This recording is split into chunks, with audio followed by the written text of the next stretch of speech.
하나님 말씀 함께 보겠습니다. 하나님 말씀은 사도행전 20장 28절과 고린도전서 4장 1절과 2절 말씀입니다.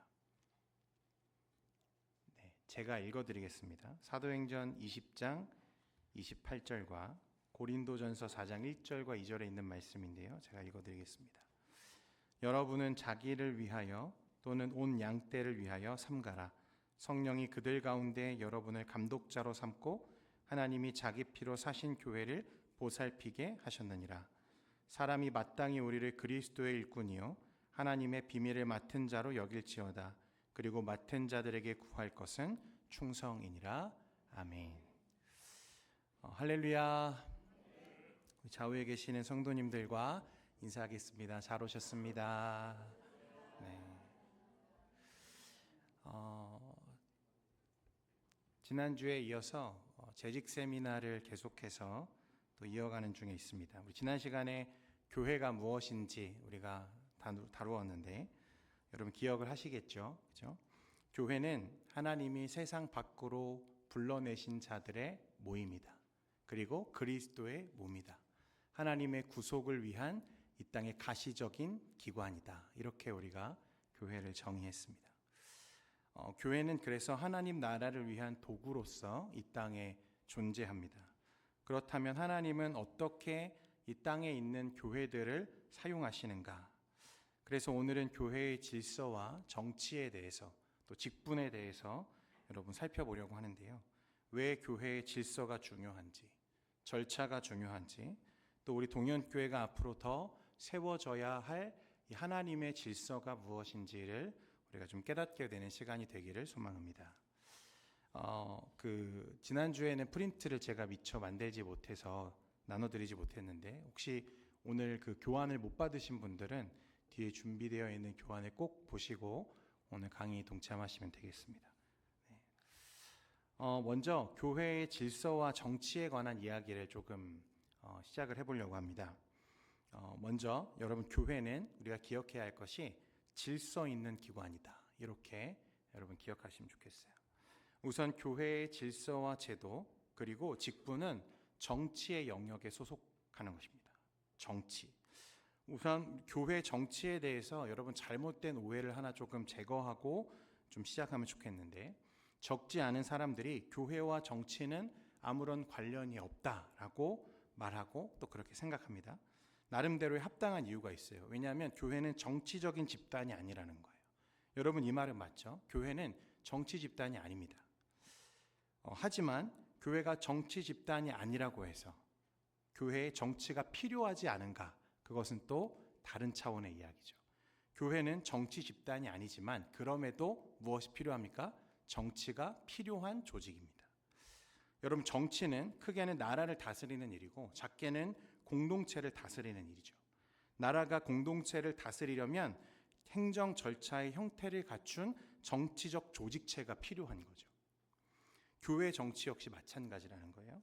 사람들은 교회하면 사랑과 은혜를 가장 먼저 떠올리기 때문에 교회 내에서 어떤 문제가 발생한다 할지라도 하나님은 사랑이시며 교회는 사랑을 실천해야 되니까 무조건 다 포용하고 이해해 주어야 한다는 식으로 생각하기 쉽습니다. 여러분 그러나 그것은 하나님의 다스림을 오해하는 거예요. 하나님은 사랑이시지만 또한 어떤 하나님이십니까? 공의의 하나님이세요. 그래서 하나님은 우리를 용서하시기 위해서 자기의 독생자를 십자가 위에 죽게 하셨던 하나님이십니다. 그래서 여러분 또한 하나님은 어지러움의 하나님이 아니라 성경은 어떤 하나님이라고 말합니까? 질서의 하나님이라고 성경은 우리에게 말씀하고 있는 거예요. 그래서 교회의 정치, 행정, 예배에는요 모두 이런 하나님의 속성과 성품이 반영되는 거죠. 그래서 하나님의 나라와 교회는 사랑이라는 명목하에 사람들이 각기 자기 소견에 오른 대로 행하는 곳이 아니라 매우 질서 있는 기관이며 다스림이 필요한 조직체라는 것입니다. 그래서 하나님은 이스라엘 백성들에게 무엇을 주셨냐면 율법을 주셨고 제도를 만드시고 제사를 만드셨어요. 여러분 성경에 보면 이것은 사람이 만든 게 아니라 하나님이 주신 거죠. 마찬가지로 벨직 신앙고백서 30강에 보면요. 참된 교회는 주님이 가르치신 영적 질서에 따라 다스려져야 한다고 고백하고 있습니다. 교회에는 반드시 정치적인 질서가 필요하고 그렇게 이루어져 가야 한다는 거예요. 그래서 이 다스림을 위해서 하나님은 무엇을 주셨냐면 말씀을 주셨고 성례를 주셨어요. 교회는 말씀을 중심으로 권징을 행함으로 교회와 교회의 회원들이 고요하고 단정한 신앙생활을 하도록 돕는 것입니다. 그래서 교회가 또 신자의 어머니다, 이렇게 우리가 말하는 거죠. 벨직 신앙 고백서에 의하면 또 보면 이런 방식으로 참된 신앙이 보존되며 참된 교리가 전파되고 죄를 범한 자들이 형벌과 제재를 받는다고 진술하고 있습니다. 그러니까 교회는 질서 있는 기관이고 그것은 개인적인 질서가 아닙니다. 민주주의적인 질서도 아니에요. 또 공산주의적인 질서는 더 아닙니다. 어떤 질서냐면 그리스도의 말씀이 통치하는 질서예요. 그게 교회의 질서입니다. 여러분, 교회의 질서는 영적인 질서이고 말씀의 질서예요. 우리가 쉽게 하는 실수가 뭐냐면요, 우리가 이 세상에서 살다 보니까 세상에서 익숙해져 있는 그런 세상의 질서와 정치적인 어떤 입장을 교회로 끌고 들어오는 경우가 많아요. 그래서 사회에서 또는 회사에서 우리가 경험했던, 우리가 합리적인 것이라고 생각했던 세상의 질서를 교회로 그대로 끌고 와서 교회를 그렇게 이루어 가려고 하는 노력들을 할 때가 있습니다. 이것은 여러분 잘못된 거예요.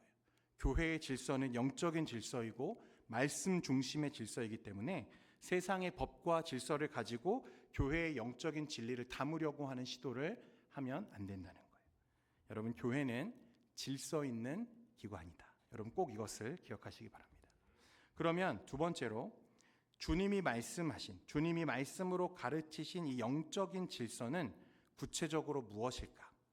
웨스트민스터 신앙고백서에 따르면 그리스도께서 이 보편적인 보이는 교회에 직분과 말씀과 하나님의 규례들을 주셔서 이 세상에서 세상 끝날까지 성도들을 모으시고 완전하게 하신다라고 말씀합니다.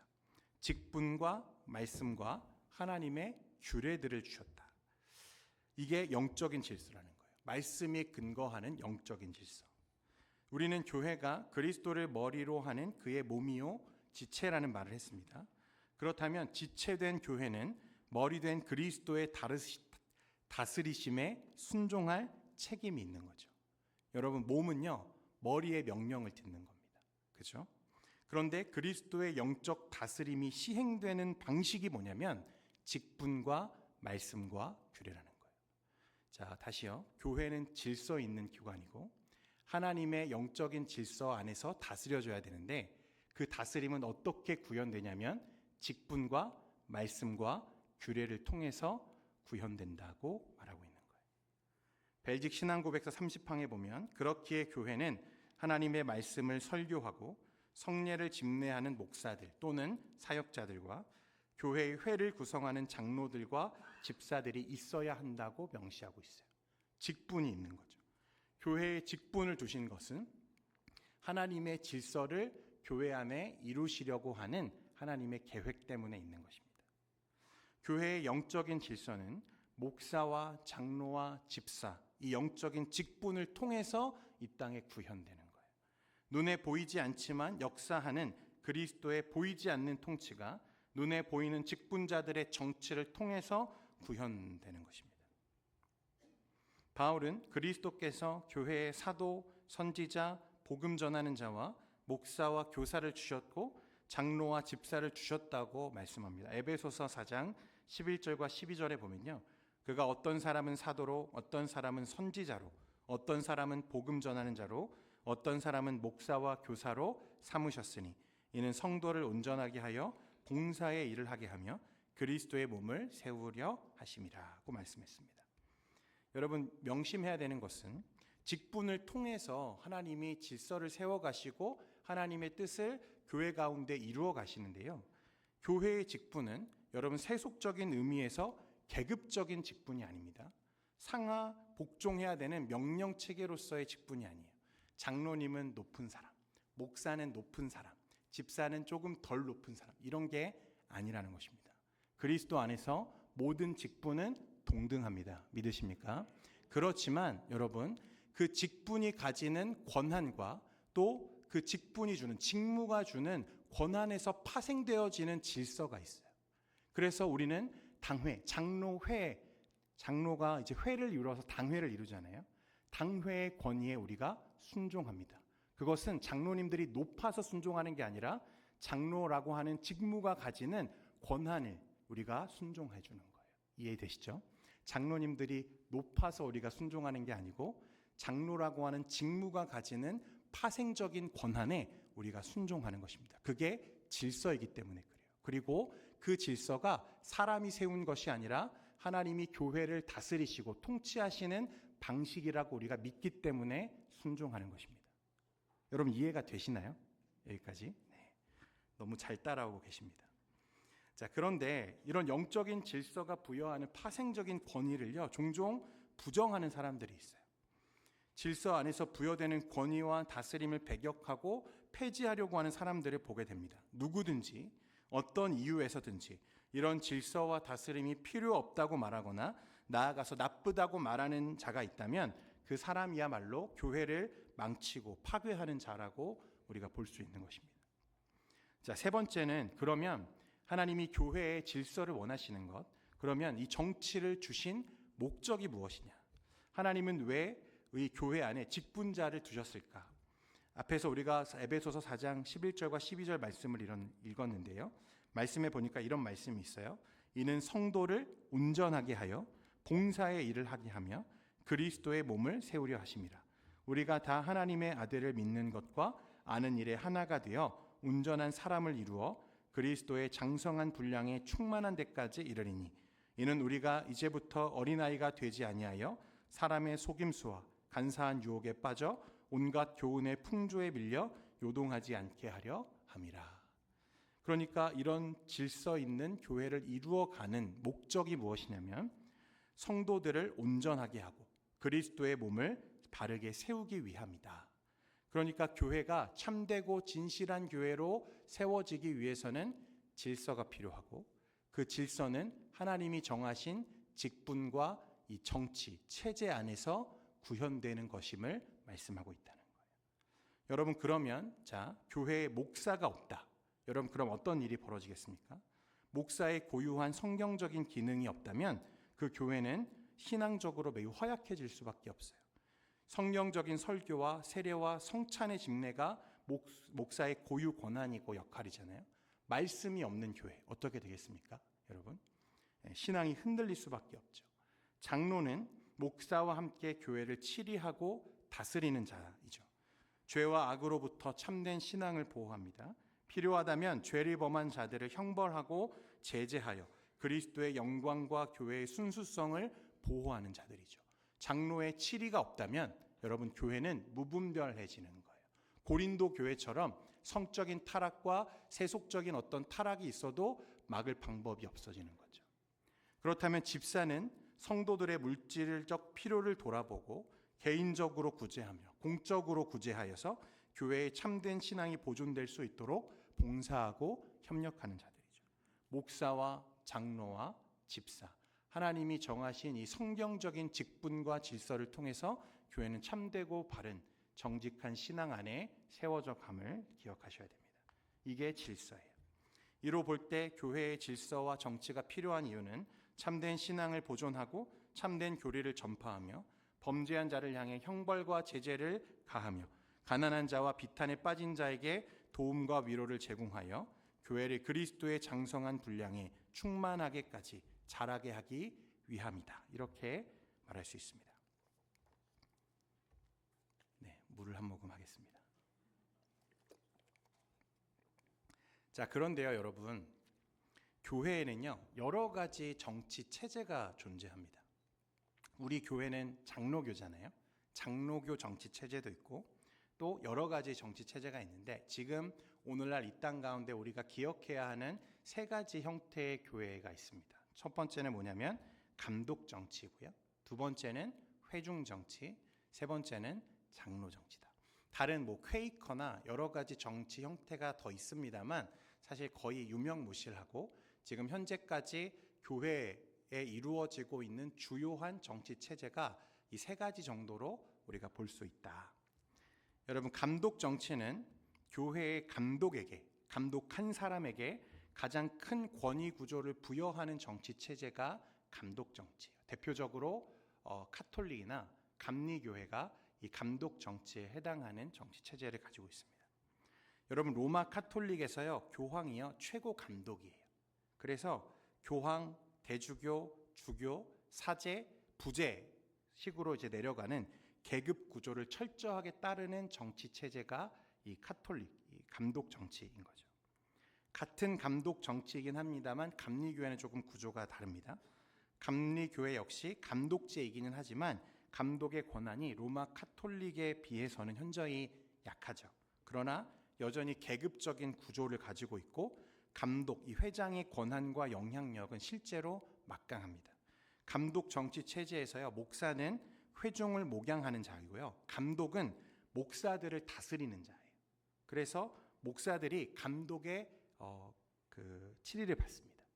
하지만 모든 목사가 동등하고 목사와 목사 사이에 그 어떤 차별이나 계급이 존재하지 않는 장로교회와 달리 계급적 직분을 강조하는 이 감독 정치, 특히 로마 카톨릭 교회의 정치 체제는 성경적이지 않다고 할 수 있는데, 왜냐하면 성경 그 어디에도 구별된 고위 계급 성직자 집단의 존재를 말하고 있지 않기 때문에 그래요. 성경 어디에도 그런 이야기가 없다는 거죠. 여러분, 또 한 가지 기억해야 되는 건, 여러분 앞에서도 얘기했지만 우리 장로교에서 목사와 목사 사이에 어떤 차별이나 계급이 존재하지 않는다고 했는데, 담임 목사와 부목사는 여러분 사실 차이가 있습니까? 없습니까? 여러분들에게 사실은 인식적으로는 차이가 있게 느껴지시죠. 그죠? 하지만 실제적으로 부목사나 담임 목사나 목사로서의 지위와 권한이 전혀 다르지 않습니다. 다만 교회 정치적인 체제 아래서 담임 목사는 당회장이기 때문에 또한 직무적인 어떤 권한이 더 주어졌을 뿐이지 그도 목사이고 저도 동일한 목사라는 거죠. 두 번째는 회중 정치인데요. 우리는 회중 정치를 독립파라고도 부릅니다. 대표적으로 성결교단이나 아니면 침례교단 일부가 이 회중 정치에 속합니다. 회중 정치는요, 모든 교회의 정치 현안을 회중들이 자율적으로 결정하는 교회예요. 그래서 회중 정치 체제 하에서의 한 교회는 완전히 독립된 교회입니다. 여러분, 우리 장로교는요, 우리 교회가 어디에 속해 있죠? 노회에 소속되어 있잖아요. 그리고 노회는 어디에 소속되어 있습니까? 총회에도 소속되어 있잖아요.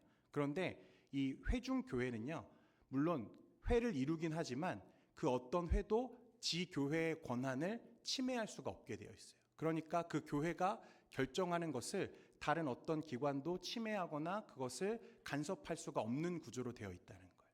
그래서 교회에서 성도들이 결정하면 그대로 진행하는 거예요. 그게 회중 정치의 특징이죠. 지방회와 총회와 같은 연합체를 구성하기는 하지만 교회의 치리는 전적으로 지교의 회원들에게 있다는 방식, 이게 회중교회인데, 다수의 의견이 여러분 늘 옳은 게 아니잖아요. 집단이 변질할 가능성이 있죠. 그렇게 되었을 경우에 잘못된 길을 갈 경우에 이것을 견제할 수 있는 수단이 전혀 없기 때문에 사실상 큰 위험성을 내포하고 있는 정치 체제가 회중교회죠. 그래서 벌코프라고 하는 조직신학자는 개교회가 다른 교회들로부터 독립되어 있다는 이론은 교회의 통일성에 위배되고 온갖 독단성의 문을 열어놓을 가능성으로 인해서 이런 정치체제는 하나님의 말씀과 일치하지 않는다고 말했어요. 여러분, 우리가 지난 시간에 보았지만 교회는 하나다 그랬잖아요. 모든 교회가 하나라고 했는데 연결되어져 있고 함께 지어져 가야 되는데 회중교회는 그것을 부정하는 거죠. 그래서 위험성이 있는 체제다. 마지막으로 이 장로 정치를 우리가 좀 잘 이해할 필요가 있습니다. 장로의 정치 체제는 교인의 대표인 장로와 장로회가 정치하는 체제가 이 장로의 정치입니다. 성경에 기록된 장로와 감독, 이 표현이 여러 가지가 막 등장하는데, 성경에서 나오는 장로와 감독은요, 동일한 개념과 동일한 기능을 수행하는 다른 표현입니다. 그러니까 감독이 장로예요. 성경에 말하는 감독은 장로입니다. 감독의 다른 호칭이 장로라는 거죠. 그래서 바울은 에베소 교회 장로들을 향해서 성령께서 그들을 감독자로 삼고 하나님이 자기 피로 사신 교회를 보살피게 하셨다고 말씀합니다. 그래서 바울은 여러 곳에서 이 장로를 감독이라고 불러요. 따라서 감독된 장로들은 교회를 감독하고 다스리고 가르치도록 부르심을 받은 자들이다. 이렇게 해석할 수 있습니다. 중요한 점은요, 여러분, 장로 교회의 정치 체제는요, 성경적이고 초기 교회 역사에서 발전해온 역사적인 형태라는 거예요. 이것을 여러분 잘 기억하셔야 돼요. 성경적이고 초기 교회 역사에서 발전한 정치 체제가 장로교 정치 체제이다. 여러분, 그렇다고 해서 다른 정치 체제를 부정하는 것은 아닙니다. 하지만 가장 성경적인 정치 체제가 무엇이냐라고 했을 때 저는 장로교 정치 체제가 가장 성경적인 정치 체제다, 이렇게 볼 수 있다 말씀드리고 싶어요. 장로의 정치 체제는요, 특징이 뭐냐면 대의를 특징으로 한 정치 체제이다라는 거예요. 대의. 그러니까 노예에서 위임하여 파송한 목사와 담임 목사죠, 당회장입니다. 교인들이 피택하여 세운 그 교인들의 대표가 되는 장로가 당회를 구성해서 교회를 치리하는 방식의 대의제를 특징으로 가지고 있는 정치 체제가 장로교입니다. 자, 여러분, 그렇다면 우리 동현교회는 어떤 교회일까요? 1번 감독교회이다. 2번 회중교회이다. 3번 장로교회이다. 네, 여러분 이걸 모르시면 큰일입니다. 네. 동현교회는 여러분 잘 기억하십시오. 대한예수교 장로회 총회 합동교단에 소속되어 있는 교회예요. 여러분, 교회에는 다양한 정치 체제가 있지만 그것을 우리가 임의대로 취사 선택할 수 있는 게 아니고, 여러분, 우리는 예장 합동교단에 소속된 교회이기 때문에 여러분 무엇을 따라야 되는 거죠? 장로교 합동교단이 가지고 있는 총회 헌법과 또 장로교가 가지고 있는 정치 체제를 따르는 교회가 동현교회예요. 여러분, 만약 우리 중에 왜 그렇게 합니까? 라고 말하는 자가 있다면 죄송하지만 이것을 잘 이해하지 못하고 계시는 분이에요.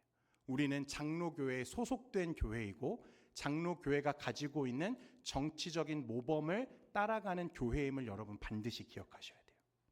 이게 질서거든요. 따라서 우리는 모두 장로교 정치 질서를 통해서 하나님 나라를 구현하기 위해서 노력해야 하는 회원들입니다. 여러분, 이게 너무 중요해요. 가끔 질서가 없는 교회를 보면요, 장로교인데 실제로는 회중교회처럼 교회를 운영하는 교회들이 있을까요, 없을까요? 있어요. 성도들이 다 모여서요, 같이 의논하고 같이 결정해야 된다고 말하는 교회들이 있어요. 여러분, 죄송하지만 그게 어떤 상황에서는 조금 합리적으로 보일 수 있지만 그것은 장로교 정치 체제에는 위배되는 거예요. 이해가 되시죠? 또 감독교회처럼 제왕적인 목회를 하는 목회자들도 덜어 있습니다. 이것도 잘못된 거예요. 이건 바람직하지 않은 거죠. 저는 장로교 소속 목사로서요, 장로교가 가진 정치 체제가 가장 성경적인 제도라고 제가 믿고 있어요. 그래서 이 법과 질서가 잘 구현될 때 저는 동현교회가 참되고 진실한 교회로 바로 설 수 있다고 저는 믿고 있습니다. 여러분, 이 질서에 순종하고 순복하는 여러분 되시기를 바랍니다. 그러니까 하나님이 장로교회의 직분자로 저와 여러분을 부르신 이유는 동현교회 안에서 세워가야 되는 질서가 뭐냐면 장로교 정치 체제인 거예요. 여러분, 우리는 이 질서 안에서 하나님의 뜻을 구현하는 방식으로 세상에 드러나야 되는 거죠. 그리고 그렇게 정치가 잘 구현되고 그렇게 질서 있게 교회가 세워져 갈 때 하나님의 나라가 그 가운데 세워지고 성도들이 믿음의 장성한 분량으로 온전함으로 세워질 거라고 저는 믿습니다. 자, 그러면 왜 장로교가 가장 적합한 정치 체제인가? 왜냐하면 장로교는 신앙의 자유와 균형을 매우 중요하게 여기기 때문에 그래요. 여러분, 장로교는 성도들이 하나님이 부르신 피택자를 선거를 통해서 세우죠. 직접 성도들이 뽑는 거죠. 그래서 그 세우신 직분자로 하여금 회를 이루고 또 교회의 모든 회무를 처리하게 합니다. 여러분, 앞에서도 말했지만 장로들의 회가 뭐죠? 당회잖아요. 당회. 그리고 장로교 정치 체제에서 사람들이 그런 말을 종종 해요. 저 장로들이 다 자기들 마음대로 하네. 여러분 죄송합니다. 물론 설명이 더 필요하지만 당회가 교회의 거의 대부분의 의결 권한을 갖는 구조가 장로교예요. 그러니까 장로님들이 당회에서 결정하면 그것은 교회의 결정입니다. 그렇게 따르는 게 장로교 정치 체제예요. 그러니까 여러분들은 누구를 잘 세워야 되죠? 장로를 굉장히 신중하게 잘 세우셔야 돼요. 교인들의 대표가 장로이고 여러분들은 여러분들의 의결 권한을 장로님들께 위임한 거예요. 언제요? 여러분들이 공동의회를 통해서 장로님들을 장로로 세우셨잖아요. 그죠? 교인의 대표로 세우신 거예요. 그래서 장로님들의 결정은 여러분들의 결정이기도 한 거예요. 그렇게 순종해 주셔야 된다는 거예요. 그리고 여러분 장로교 정치 체제에서요. 핵심적인 의결 기관은 당회이고 당회의 결정은 당회의 결정을 교회는 100% 신뢰하고 따라야 되는 거죠. 또한 당회의 승인과 결의 없이는 교회의 그 어떤 것도 허락될 수 없는 정치 체제가 장로교 체제다. 네. 그렇기 때문에 장로를 세우는 일은 굉장히 신중해야 되고 중요한 일이다. 반대로 우리 장로님들은 또한 어떻게 해야겠습니까? 성도님들께 받은 이 귀한 그 의결 권한을 자신의 뜻대로 행하는 게 아니라 성도를 위해서, 교회를 위해서 보편적인 진리와 성경적인 가치와 총회의 헌법에 근거해서 교회를 다스리고 이루어 갈 수 있도록 매진해야 되는 거죠. 그래서 장로님들은 성경에 능통하셔야 되고 정치에 능해야 되고 법에 능통하셔야 돼요. 그래야만 총회 법 안에서 하나님의 성경적인 보편 진리 안에서 교회를 건강하게 이루어 갈 수 있는 당회가 이루어지는 거죠. 성도들은 건강하고 질서 있는 그 제도 안에서 장로를 세우고 장로는 그 질서 안에서 교회를 다스리는 것. 이것이 장로교 정치 체제다. 이렇게 볼 수 있습니다. 그러면 만약 당회가 교회의 보편적 가치를 훼손하거나 또 변질될 가능성은 없습니까? 당연히 있겠죠. 당회원들도 사람이기 때문에 잘못된 선택을 할 수 있습니다. 그런데 여러분 당회는요. 당회 혼자 조직을 운영하는 게 아니에요. 당회는 상위 7위회인 누구의 감독을 받습니까? 노회의 감독을 받습니다. 그래서 노회는 총회가 가진 헌법과 교회 질서를 따라 교회를 운영해 가요. 따라서 당회는 자신들의 마음대로 당회를 운영해 가는 게 아니라 교회의 보편적 가치 질서를 따라서 세워진 총회의 헌법에 근거해서 교회를 운영해 가는 거예요. 성경적인 근거 안에서 당회가 이루어지는 것입니다. 당회가 아무리 당회라고 하더라도 여러분 이 권한을 넘어설 수는 없는 거죠. 총회 법을 넘어서는 당회에게 허락되지 않은 권한을 넘어서는 결정을 하거나 또는 성경적인 가치를 훼손하는 결정을 할 때에는 여러분 어떻게 해야 됩니까? 이 노회에 여러분 7위를 받아야 되는 거예요. 당회가. 따라서 가장 성경적이고 교회의 일치와 보편 가치를 형성하는 데 가장 효율적이고 적합한 정치 체제는 장로교 정치 체제이다. 여러분 그렇게 이해하시면 되겠습니다. 그러면 교회에는 당회 말고 여러 회가 있잖아요. 또 뭐가 있죠, 여러분? 재직회와 공동의회가 있죠. 그 역할을 여러분들이 조금 이해하실 필요가 있는데 사실 이 부분을 제가 좀 설명하고 싶어서 재직 세미나를 제가 기획한 거거든요. 교회에는 직분으로 이루어진 여러분 회가 있는데 당회, 그리고 재직회, 공동의회가 있습니다. 그 외에도 우리가 요즘에 막 활성화하고 있는 위원회들이 있잖아요. 사실은 위원회는 장로교 정치 체제에서 권장하는 사실 형태는 아닙니다. 위원회는 재직회에 소속된 일을 지금 분산해서 저희 교회는 하고 있거든요.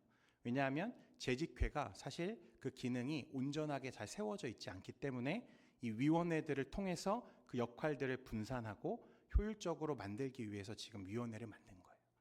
그렇지만 원래 장로교 정치 체제 안에서 세 가지 회는 뭐다? 당회, 재직회, 공동의회다. 여러분 그런데 당회는 앞에서도 설명했지만 개별 교회의 최고 의결 기구로 목사와 시무 장로로 구성이 됩니다. 교회의 영적인 지도와 7위를 담당하는 핵심 기관이에요. 성례, 교인의 신앙생활 지도 및 권징, 교회 직원 선출과 임직 심의, 예배와 교육 전반적인 일을 관리하고 교회의 행정적인 어떤 모든 결정, 의결 권한을 가진 기관이 당회입니다. 그리고 재직회는 뭐냐면 재직회는 교회의 재정과 행정을 담당하는 기구로 교회의 집사, 권사, 장로 등으로 구성되고 교회의 상황에 따라서 서리 집사도 재직회 회원이 될 수 있습니다. 교회 재정 관리, 교회 시설 및 재산 관리, 교회 내 봉사 활동과 구제 사업 담당, 당회에서 위임한 행정적 업무 수행이 재직회의 역할입니다. 그리고 공동의회는 뭐냐면 공동의회는 교회의 모든 세례 교인으로 구성되는 최고 의사결정 기구입니다. 당회가 필요하다고 인정하거나 일정 비율 이상의 교인이 요청할 경우에 소집되는 게 공동의회인데, 여러분 당회와 그러면 공동의회가 조금 겹치는 거 아니냐라고 말할 수 있는데, 사실 공동의회는 정해진 어떤 안건을 위해서만 모일 수 있습니다. 그러니까 당회가 이것은 공동의회로 모여야 한다고 얘기했을 때, 혹은 헌법이 정하고 있는 안건들이 있어요. 예를 들면 담임 목사 위임 청빙권, 그 다음에 담임 목사 원로 추대권, 그리고 교회의 재산을 매각하거나 매입하는 어떤 전 교인적인 동의가 필요한 특별한 사안에만 모이는 게 뭐예요? 공동의회예요. 그 외에 교회의 모든 행정 절차적인 결정을 하는 기관은 당회이다. 이렇게 구분하시면 돼요. 공동의회는 특별한 안건을 위해서 특별히 모이는 회의입니다. 그래서 자주 모이지 않고 가끔 한 번씩 모이죠, 저희가 공동의회로. 그래서 1년간의 예산을 확정하는 공동의회, 그리고 또 중요한 어떤 사안들이 있을 때, 여러분 이번 주에 우리가 공동의회로 모이잖아요. 이번 주에 다루는 안건이 뭐죠? 이 앞에 있는 남경민 목사의 위임 목사 청빙 투표권이죠. 이것은 당회가 결정할 수 없어요. 만약에 당회가 이것을 임의로 담임 목사로, 저를 위임 목사로 청빙하기로 당회가 결정한다, 여러분 이건 큰일 나는 거예요. 그죠? 왜냐하면 이것은 어디에서만 결의될 수 있어요? 공동의회에서만 결의될 수 있어요. 그래서 장로교 헌법은 당회와 재직회, 공동의회의 역할과 권한을 정확하게 구분해서 명시하고 있습니다. 또 한 가지 여러분들이 아셔야 되는 게, 장로교 헌법에서 정한 의결기관, 어떤 의견을 결정할 수 있는 기관은 교회에 딱 2개밖에 없어요. 당회와 공동의회. 그러면 재직회는 뭐냐? 재직회는 의견을 결정하는 의결기구가 아니라 결정된 의결을 집행하는 기구가 재직회입니다. 다시요. 여러분 의결기관은 2가지밖에 없다고 했어요. 뭡니까? 당회와 공동의회. 또 재직회는 그럼 뭐죠? 집행기관이에요.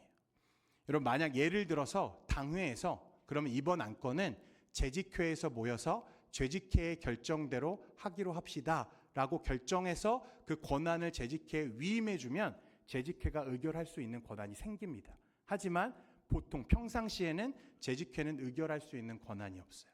당회가 그것을 결정하게 되어 있는 거죠. 여러분 이 구조가 이해가 되시죠?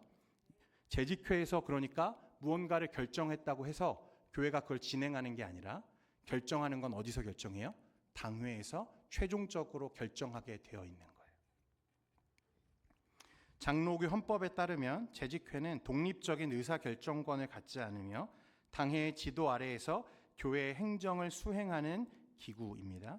재직회가 직접적 의사결정권을 가지는 구조는 어떤 정치체제일까요? 회중정치체제예요.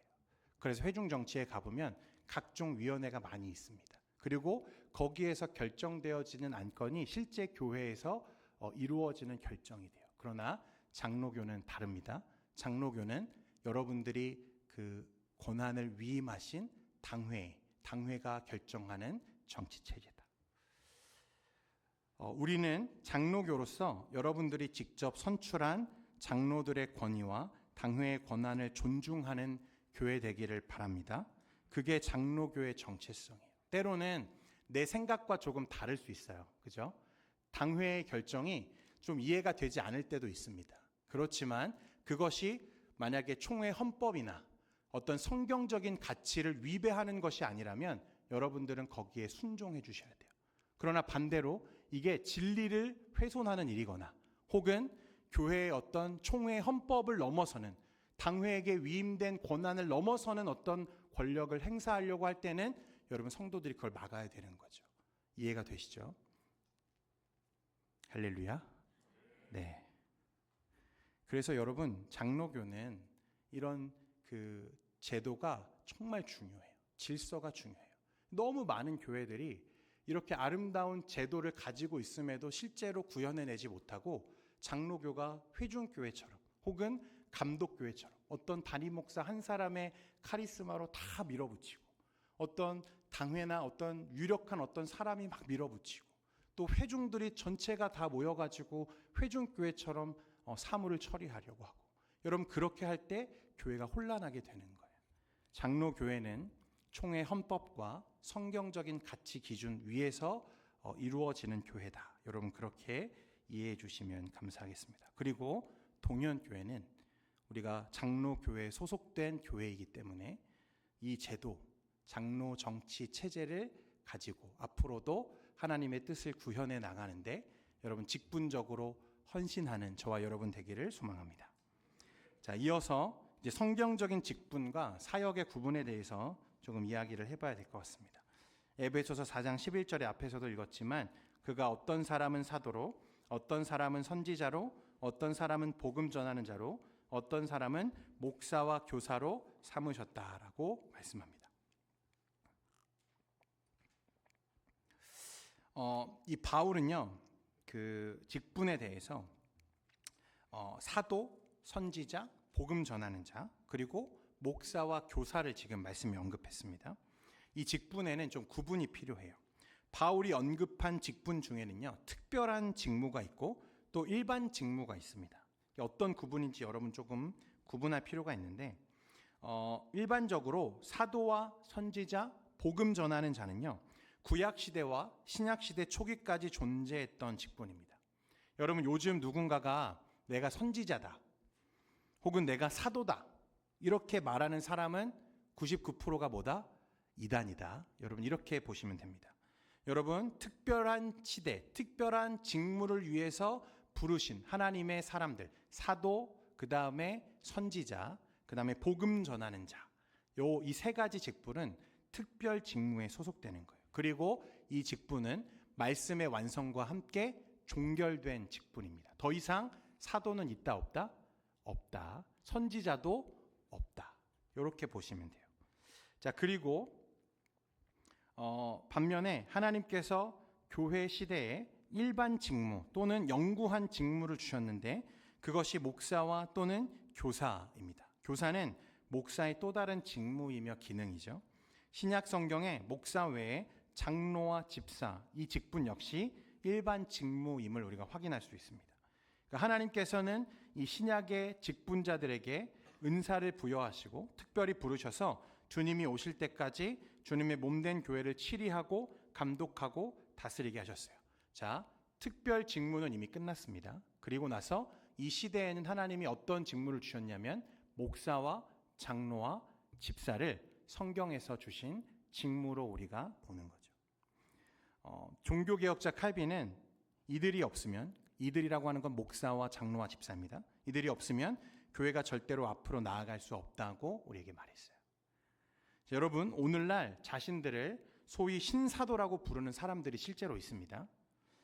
신사도주의자, 신사도 운동이라고 하는데 그리스도께서 직접 부르신 사도의 직분이 오늘날에도 계승되고 있고 사도행전의 기록들을 계속해서 써내려가는 중이다라고 주장하는 사람들이 있어요. 그래서 주로 병을 고치고 여러 이적과 은사를 베풀고 미래를 예언하고 하나님의 말씀을 대언한다고 주장하는 거죠. 이들은 하나님께서 자신들과 여전히 직접 대화하시고 자신들에게 전파할 말씀을 직접 주신다고 이야기해요. 여러분 오늘날 우리가 하나님이 우리에게도 성도들에게도 직접 말씀하실 수 있죠. 그죠? 하나님은 직접 우리에게 말씀하실 수 있으십니다. 여러분 믿으시죠? 직접 계시할 수 있어요. 그 사실을 우리가 부정하지 않습니다.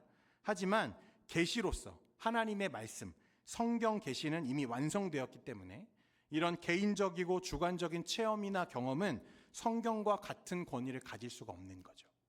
여러분 그런데 저들이 주장하는 것처럼 사도의 직무가 여전히 계속되고 있다고 우리가 인정한다면 어떤 문제가 생기죠? 하나님께서 주신 성경 외에 그들에게 전파할 말씀을 주신다고 인정한다면 우리가 가진 성경 계시는 최종적으로 완성된 계시가 아니라 어떤 계시가 되는 거죠? 미완성의 계시가 되는 거예요. 그러니까 이 말씀은 오류가 있을 수 있는, 또 무언가는 빼야 할 수도 있는 그런 미완의 계시가 된다고 우리가 말해야 되는 거죠. 그러니까 우리가 앞으로 우리 누군가가 신사도에 대해서 또 계시의 계속성에 대해서 말한다면 우리는 단호하게 그것을 거절할 수 있어야 됩니다. 다시 말씀드려요. 특별 직무는 특별한 시대에만 하나님이 사용하신 자들이에요. 사도와 선지자들입니다. 그것은 그 시대로 종결되었고 하나님의 계시가 완성된 이후에는 일반 직무, 목사와 장로와 집사를 교회에 두셔서 하나님은 자신의 뜻을 구현해 가십니다. 그렇다면 하나님께서 세상 끝날까지 교회의 완전함을 이루기 위해서 세우시는 것, 그것이 교회의 이제 직분인데, 여러분 우리가 항존직이라는 말을 많이 쓰잖아요. 그렇죠?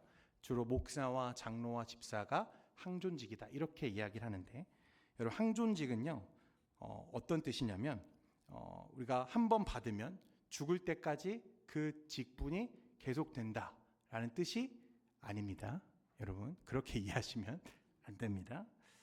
한 번 안수받으면 죽을 때까지 그 직분이 유지되어서 항존직이 아니라요, 세상 끝날까지 교회의 완전함을 위해서 항상 존재해야 하는 직분이기 때문에 항존직이라고 부르는 거예요.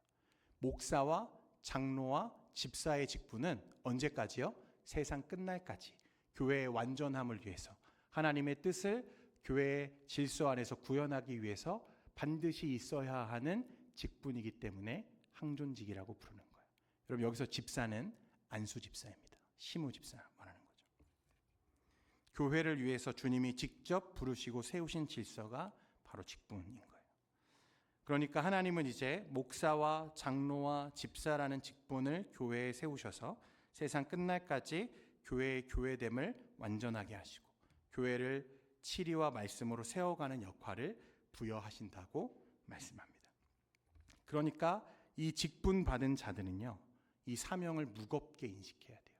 우리 장로님들, 우리 안수 집사님들, 하나님의 교회를 위해 끝까지 순종하고 헌신하는 이런 귀한 직분들 되시기를 축원드립니다. 그러면 권사는 뭐고 서리 집사는 뭐냐? 여러분 성경에서 말한 직분, 성경적인 직분은 목사와 장로와 집사거든요. 그런데 권사와 서리 집사는 헌법적인 직분입니다. 성경에는 명시되어 있지 않지만 교회의 유익과 교회의 질서를 위해서 헌법이 정한 직분이 권사와 서리 집사예요. 역할에 대해서는 잠시 뒤에 살펴보겠습니다. 벨직 신앙고백서 31항에 보면 하나님의 말씀 사역자들과 목사죠, 장로들과 집사들이 교회의 합법적인 선거를 통해 각자의 직무에 선출되어야 하며 이 일이 하나님의 말씀이 가르치시는 질서와 주님의 이름을 부르는 기도 가운데 이루어져야 한다고 믿습니다 라고 우리에게 가르치고 있어요. 여러분 따라서 부족한 재정을 채우기 위해서 직분을 주기적으로 세우거나 직분을 계급처럼 여겨서 직분을 세상의 진급처럼 여기는 것도 성경적이지 않은 거예요. 또 교회는 단순히 영향력이 크거나 재물이 많거나 신앙생활의 경력이 오래되었다고 해서 하나님의 부르심이 없고 그리스도의 사역을 감당할 자격을 신실하게 갖추지 않았음에도 불구하고 그런 자들을 결코 직분자로 세워서는 안 되는 거죠. 그렇게 준비 안 된 직분자들이 교회의 질서를 허물게 되는 것입니다. 여러분 교회의 분쟁은요 대부분 누가 일으켜요? 직분자들이 일으킵니다. 목사가, 장로가, 집사가 일으키는 거예요. 우리 서리 집사님들이 교회에 분쟁을 일으켰다는 건 제가 들어본 적이 없습니다.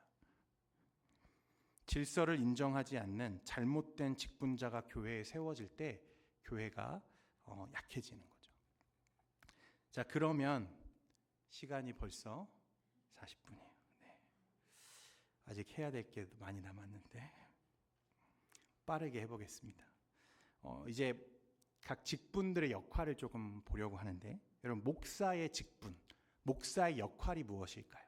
여러분 프랑스 신앙고백서는요 하나님의 말씀과 그 말씀이 가르치는 순수한 교리에 순종하는 일에 하나가 된 믿는 자들의 회집이 교회라고 했고, 이것을 위해서 반드시 필요한 것이 목회자다, 목사다 이렇게 말했습니다. 말씀과 그 말씀에서 발견된 교리에 순종하는 자들의 모임이 교회라면 이 교회를 세우는 말씀, 그 말씀을 가르치는 자가 목사라는 거예요. 목사의 직분은 사실 다른 게 아니고 말씀입니다. 말씀. 그래서 목사가 없이는 교회가 유지될 수 없다. 이게 프랑스 신앙 고백서의 취지예요. 여러분, 참된 교회의 표지 중 첫 번째가 무엇이었습니까? 성경적인 말씀의 선포였잖아요. 이것은 전적인 목사의 직무입니다.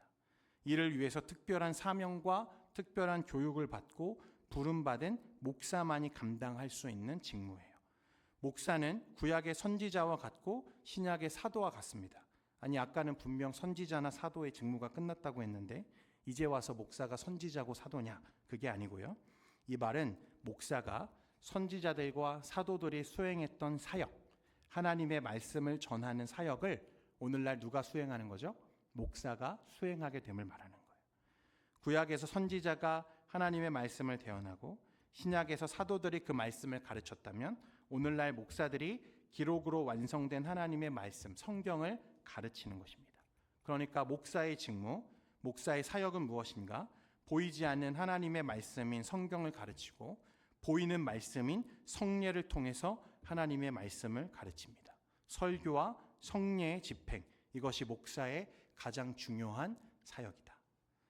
여러분, 여기 앞에 있는 안목사는 여러분 무엇을 위해 매진해야 되는 거죠? 이 강단을 위해서 매진해야 되는 사람입니다. 사실 행정적인 것, 그리고 그 외에 부수적인 어떤 교회의 사무적인 일은 사실은 제 직무가 아닙니다. 여러분, 그것을 위해 세워주신 장로와 당회와 집사, 제도가 그것을 이루어가는 거예요. 강단에서 설교하는 자가 목사이고 설교가 가장 중요한 직무입니다. 그러니까 목사가 설교에 태만하다. 여러분, 이것은 있을 수가 없는 일인 거죠. 그렇게 되지 않기를 위해서 여러분 기도해 주십시오. 그런데 디모데전서 5장 17절에 보면 잘 다스리는 장로들은 배나 존경할 자로 알되 말씀과 가르침에 수고하는 이들에게는 더욱 그리할 것이니라. 그러니까 목사를 어떻게 해라? 존경해라 이렇게 말하고 있잖아요. 그런데 오해하지 말 것은요, 여러분 목사가 평신도들보다 탁월하게 도덕적이고 또 인격적으로 실력적으로 탁월하기 때문에 그를 존경하라고 또 그를 명예롭게 대우해야 한다고 말씀하는 게 아닙니다. 여러분, 목사는요 특별한 존재가 아니에요. 특별히 더 신령하거나 특별히 더 영적인 존재가 아니라는 거예요. 탁월한 인성을 가진 사람도 아닙니다. 특별한 건 목사가 아니라 무엇이 특별하죠? 목사가 감당하는 사역, 말씀이 특별한 것입니다. 목사를 더 존경하라고 명예롭게 대하라고 말씀하고 있는 이유는 목사가 명예로운 자여서가 아니라 목사가 말씀을 전하는 자이기 때문에 그런 것입니다. 특별한 건 목사가 아닙니다. 목사가 감당하고 있는 직무, 하나님의 말씀을 전하는 것이 특별한 거예요. 여러분, 그래서요 평소에 그 목사에게 기도받으라고 많이 오시잖아요. 사실 여러분, 목사의 기도가 성도들의 기도와 다른 어떤 특별한 영험한 능력이 있을까요, 없을까요? 사실은 없죠.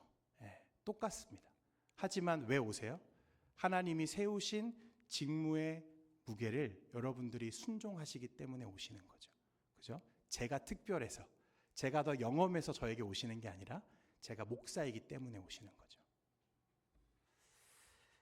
그리고 바울이 여러분 성경 중에 고백할 때 자신을 죄인 중에 괴수라고 말하죠.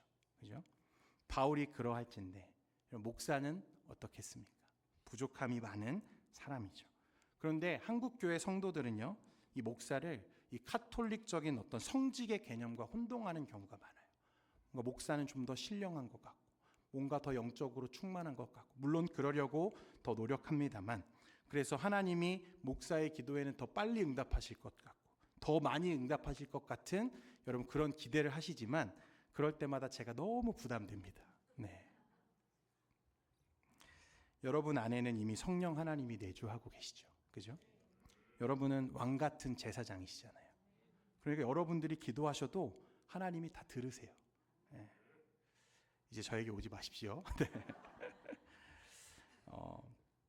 목사가 특별히 존경받아야 하고 명예롭게 대우해야 할 이유는 목사에게 있는 게 아니라 목사가 감당하는 직무 때문이고 말씀을 가르치고 대언하는 사역 때문이라고 말할 수 있습니다.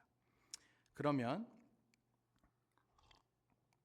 반대로 여러분, 아무리 실력이 뛰어나고 학식이 높고 식견이 있다 하더라도 목사가 아닌 다른 사람이 이 강단에서 설교를 할 수 있습니까? 성례를 집례할 수 있습니까? 없습니다. 그것은 헌법적인 성경적인 질서를 크게 위배하는 것입니다. 말씀은 오직 목사만이, 강도권을 부여받은 인정받은 목사만이 설교할 수 있다. 우리 장로님들도 설교를 하실 수 있어요. 언제 할 수 있냐면 목사가 요청했을 때. 그래서 이 강도권을 일임했을 때 우리 장로님들도 강단에서 그 목사를 대신해서 이 성경문을 낭독해주는 정도는 할 수 있지만 이 설교하는 직무 자체는 목사의 고유한 영역이다. 이렇게 보시면 됩니다. 두 번째로 이제 장로에 대해서 여러분 좀 이야기를 하겠습니다. 여기서 말하는 장로는요, 7위 장로를 말하고요. 앞에서 목사는 여러분, 목사도 장로예요. 어떤 장로냐면 강도 장로입니다. 말씀을 가르치는 장로가 목사이고, 여러분 평소에 우리가 말하는 장로는 7위 장로, 시무 장로를 우리가 말하는 거죠. 여러분 장로는 교회를 감독하고 치리하는 역할을 합니다. 총회 헌법에는 7위 장로를 목사와 협력하여 행정과 권징을 관리하며 교회의 영적 상태를 살피고 교인들이 설교대로 신앙생활을 하고 있는지 그 여부를 살피는 자라고 명시하고 있습니다. 사실 행정적인 일도 장로님들의 업무 중에 하나이긴 하지만 가장 중요한 일은 무엇이냐면 성도들을 살피는 일입니다. 그리고 교인들을 신방하고 위로하는 일이 장로님들의 역할이에요. 앞에서 감독자로서의 장로의 직무를 이야기했다면 목자로서의 장로의 직무가 있습니다. 교회 정치에 따르면 장로는 교인을 신방하고 위로하며 교훈하고 언약의 자녀들을 양육하고 교인을 위해 기도하고 전도해야 한다고 되어 있습니다. 장로의 주요 직무는 사실 행정적인 것보다도 양떼들, 성도들을 돌보는 일이고 우리 장로교 헌법은 장로의 사역을 교인 신방, 위로, 교훈하는 일이라고 명시하고 있습니다. 오늘날 교회에서의 신방은 대부분 목사와 부교역자들, 신방 전도사들이 하는 일로 되어 있죠. 여러분 이것은 옳은 걸까요? 옳지 않은 걸까요? 옳지 않은 일입니다. 사실은 바른 방향이 아니에요. 우리 교단을 포함해서 모든 장로 교단에서 장로가 신방하는 교회가 얼마나 될지 저도 궁금합니다. 그런데 사실 원래대로라면 우리 장로님들이 신방하시는 거예요. 장로님들이 교회를 살피는 거죠. 그래서 성도 25명의 장로 1명을 세우라고 되어 있습니다. 그런데 실제로는 그렇게 되기가 어렵죠. 큰 교회일수록 어렵습니다. 막 3,000명, 5,000명 이런 교회들 가보면 장로님들은 막 10명밖에 되지 않아요. 그러면 장로님 한 분이 성도 몇 명을 돌봐야 돼요?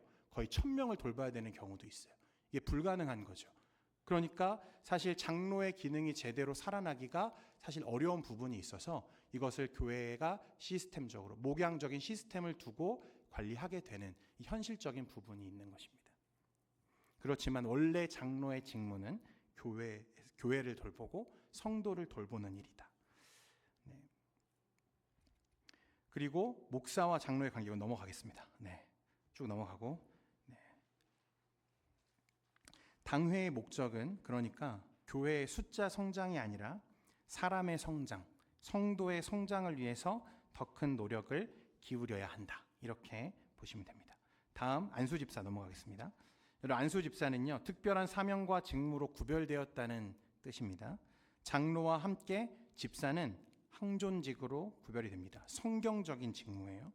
교회를 위해서 없어서는 안 될 중요한 질서 중 하나가 안수집사입니다. 장로교 헌법은 안수집사에 대해서 35세 이상, 65세 이하의 남자 세례교인으로 무흠하게 5년을 경과하고 좋은 명성과 진실한 믿음과 지혜와 분별력이 있어야 하며 행위가 복음적이고 생활의 모범이 되는 자로서 교회에 등록한 후 2년 이상이 경과된 자여야 한다고 집사의 자격을 명시합니다. 목사, 장로, 안수집사는 성경적인 직분이라고 계속 말씀드렸죠. 성경이 말하는 항존직입니다. 그리고 집사의 가장 중요한 직무는 무엇이냐면 구제와 긍휼을 베푸는 자입니다. 헌법에서 집사의 직무는 당회의 지도 아래 교회의 봉사와 교회의 서무, 회계와 구제에 관한 사무를 담당한다고 명시되어 있습니다. 또 벨직 신앙 고백서에 의하면 가난한 자들과 비탄에 빠진 자들이 필요에 따라 도움과 위로를 받아야 한다고 쓰여져 있습니다. 이것이 집사의 직무라는 거예요. 성경적으로 말하자면 집사는 크게 재정과 구제 사업을 담당하는 직무입니다. 그리고 이것을 학자들은 집사의 희생 제사적 직무라고 말합니다. 헤르만 바빙크라고 하는 학자가 뭐라고 말했냐면 집사들은 모든 가난한 자, 병든 자, 나그네, 갇힌 자, 정신적으로 박약한 자, 정신질환을 가진 자, 고아와 과부는 물론 도움을 받을 곳이 전혀 없거나 거의 없는 교회 안의 모든 비참한 자들과 궁핍한 자들에게 도움의 손길을 뻗쳐야 한다. 또한 말과 행실을 통해 저들의 고통을 덜어줄 수 있도록 해야 한다고 말했습니다. 그러므로 집사가 되려고 하거나 이미 집사가 된 자는 공적으로는 교회의 서무와 재정 관리를 위해 성실하게 봉사해야 되고 개인적으로는 본인 스스로 섬기고 구제하고 베풀고 대접하는 일을 즐거움 가운데 솔선수범해야 된다는 것입니다. 물론 이런 일은 그리스도와 연합한 모든 사람들, 모든 성도가 공통적으로 가지는 의무이기도 하지만 집사는 더욱 그런 직무를 맡은 자로서 의무를 감당하는 사람입니다. 교회가 성장하면 할수록요, 이런 대접과 또 섬겨야 되는 또 구제해야 되는 대상들이 늘어나게 돼 있거든요. 그래서 집사님들의 직분이 굉장히 사실 중요합니다. 집사님들이 일하지 않으면요, 고스란히 그 부담이 목회자의 부담이 되거든요. 그래서 어떤 말이 있냐면 교회의 성장과 평안은 목사와 당회의 관계에 달려 있고 목사의 평안과 생명은 집사와의 관계에 달려 있다고 말할 정도예요. 초대교회 사도들이 말씀에 전무하고 기도하는 일에 전무하기 위해서 누구를 세우죠? 7 집사를 구별하여 세우잖아요. 그러니까 다른 이 업무들에 시달리지 않기 위해서 누가 필요한 거죠? 집사님들이 필요한 거예요. 집사님들이 교회의 모든 사무적인 일들, 그 다음에 행정적인 일들, 그리고 재정에 관련된 일들을 집사님들이 사실은 관리해야 되는 거죠. 물론 제도 안에서 당회의 지도 하에 있기는 합니다만 말입니다. 그래서 목사, 장로, 집사, 이 정치적인 구조 안에서 이 협력이 잘 이루어질 때 교회가 건강하고 아름답게 진실되게 세워져 가는 거예요. 다음으로 권사입니다. 교회의 덕을 세우는 권사. 권사는 앞에서도 말씀드렸지만 헌법적인 직분이죠. 성경에는 권사라는 직분이 없습니다. 하지만 교회의 유익과 성경적 질서를 위해서 헌법이 정한 직분이에요. 권사는 45세 이상 65세 이하의 여자 세례교인으로 무흠하게 5년을 경과한 자로서 행위가 복음에 적합하고 생활의 모범이 되며 좋은 명성과 건전한 판단력을 가진 자라고 명시되어 있습니다. 한마디로 하나님과 사람에게 칭찬 듣는 사람이어야 한다고 말씀하고 있습니다. 이것은 권사의 직무와 연결이 되고 권사는 당회의 지도 아래 교인을 신방하되 병자와 궁핍한 자, 환난 당한 자, 시험 중에 있는 자와 연약한 자를 위로하고 격려하고 교회의 덕을 세우는 일에 힘쓰는 자입니다. 그래서 모범이 되셔야 돼요. 기도의 어머니로서, 교회를 섬기는 자로서 모범이 되는 우리 권사님들 되시기를 바랍니다. 서리 집사는요, 여러분 또 하나의 헌법적인 직분인데 무흠 세례 교인으로 2년을 경과하고 25세 이상 70세 미만의 신앙과 덕행에 본이 되는 자 중에서 교회의 형편에 따라서 당회나 목사가 진실한 세례교인 중에서 선임하는 직분입니다. 직분의 임기는 1년이고요. 해마다 새로 임명하게 되어 있습니다. 안수를 받은 집사는 아니지만 신실한 성도 가운데 집사의 업무를 대리하게 하는 직분이 서리 집사입니다. 그래서 어떤 분은요, 서리 집사가 교회 직분의 못자리판과 같다. 그러니까 부족한 부분에 다 누가 메꾸는 거예요? 서리 집사님들이 요소마다 들어가서 교회의 질서와 제도를 완성해 가는 것입니다. 여러분, 이것이 교회가 가지고 있는 질서 그리고 정치예요. 어떻게 좀 이해가 되셨습니까? 여러분, 이 질서를 여러분이 잘 이해하셨으면 좋겠어요. 제가 동현교회 처음 부임하고 와서 처음 봤을 때 우리 교회가 가장 먼저 해야 되는 일은 이 질서와 제도를 바로 세우는 일이라고 여겼습니다. 그래서 연초에 위원회를 제가 강화하고 또 이 사역적인 프로세스를 조금 변경했죠. 왜 그런 일을 했냐면 재직회의 기능을 온전하게 회복하게 하기 위해서였어요. 여러분, 재직회는 의결기관이 아닙니다. 당회가 결정한 것을 심의하는 기관이 아니에요. 당회가 결정한 것을 집행하는 기관이 재직회입니다. 그러나 당회가 또는 공동의회가 결정한 것을 바르게 집행하고 있는지를 관리하고 또 집행해가는 기관이 재직회로서의 기능이에요. 여러분, 이 질서 위에 우리 동현교회가 바르게 세워져 가기를 소망합니다. 우리 장로교는 직분이 계급이 아니라고 말했습니다. 여러분, 계급장을 좀 떼시기 바랍니다. 모든 직분이 동등하고 차별이 없어야 하고, 그렇지만 직분이 갖는 권위와 질서를 우리가 인정할 때 교회가 건강하게 세워집니다. 안수 집사는 7위 회원일 수 없고, 7위 장로가 설교를 전담할 수 없고, 목사가 독단적으로 장로나 집사를 치리하거나 해임하는 일도 불가합니다. 그리고 누구도 독단적으로 교회의 일을 결정할 수 없다. 이것이 장로교가 가지는 가장 중요한 균형, 그리고 신앙의 자유의 원칙입니다. 결론입니다. 하나님께서 교회의 질서를 유지하기 위해서 직분을 세우셨고, 직분자들은 이를 바르게 감당해야 할 책임이 있습니다. 내가 장로라면, 내가 집사라면, 내가 권사라면 하나님이 나를 부르셨다는 그 사실 앞에 여러분의 직분에 순종하시기를 축원드립니다. 동현교회는 대한예수교 장로회 총회 합동교단에 소속된 교회로서 장로교 정치 체제를, 장로교 정치 모범을 채택한 교회입니다. 이 헌법적 질서와 보편적 교회 가치 안에서 참되고 진실한 교회로 서기 위해서 모든 재직들, 모든 직분들의 수고와 헌신이 필요합니다. 누구는 장로로, 누구는 집사로, 누구는 권사로, 누구는 서리 집사로 하나님이 부르셨고, 이 질서와 직분 안에서 하나님의 뜻을 우리가 함께 구현해 가야 합니다. 그렇게 할 때 하나님이 영광을 받으시고 우리 교회가 참되고 진실한 하나님의 교회가 되는 것입니다. 질서 없는 교회는 하나님의 교회가 아닙니다. 하나님의 뜻이 구현되지 않는 교회도 여러분 하나님의 온전한 교회라고 하기가 어렵습니다.